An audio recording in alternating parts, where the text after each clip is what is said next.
لو بتتمرن كل يوم ومش حاسس بتطور، شوف السبب الحقيقي هقولك عليه اللي هيخليك تلعب ال90 دقيقة من غير ما تحس بأي مجهود أو تعب.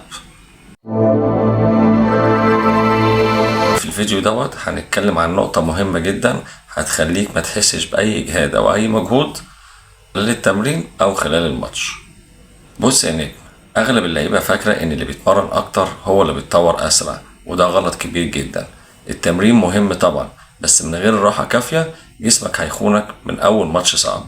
جسمك مش مكنة، ده محتاج وقت يصلح نفسه بعد كل مجهود. كل تمرينة بتعمل إجهاد للعضلات، والراحة هي اللي بتخلي العضلة تبني نفسها من أول وجديد وتبقى أقوى. يعني لو أنت بتتمرن جامد كل يوم ومبتنامش كويس، صدقني مش هتتقدم، بالعكس جسمك هيبدأ يضعف وإصاباتك هتزيد.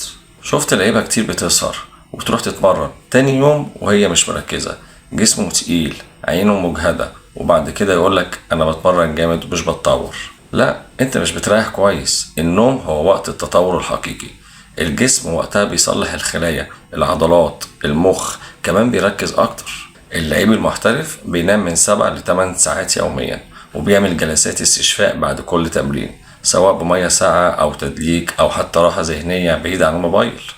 الراحة مش كسل، الراحة هي السر اللي بيخلي جسمك دايما جاهز. يعني خليك ذكي، مش لازم تتمرن 7 أيام في الأسبوع، خليك مركز على الجودة مش الكمية. يعني يوم راحة في الأسبوع ممكن يحميك من إصابة توقفك شهر. وافتكر دايما إن اللاعب المحترف بيحترم جسمه في التمرين وفي الأكل وفي الراحة كمان.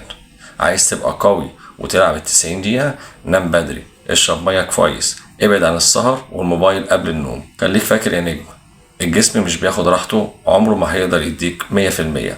الراحة مش بتضيع وقتك، الراحة استثمار في جسمك ومستقبلك الكروي. ما تنساش تشترك في القناة وتفعل زر الجرس، وشاركنا بلايك وكومنت وقول لنا رأيك. ولو عايز أي معلومة نقولها لك في الفيديوهات الجاية بلغنا بيها، واحنا فورا هنقول لك عليها بإذن الله. سلام.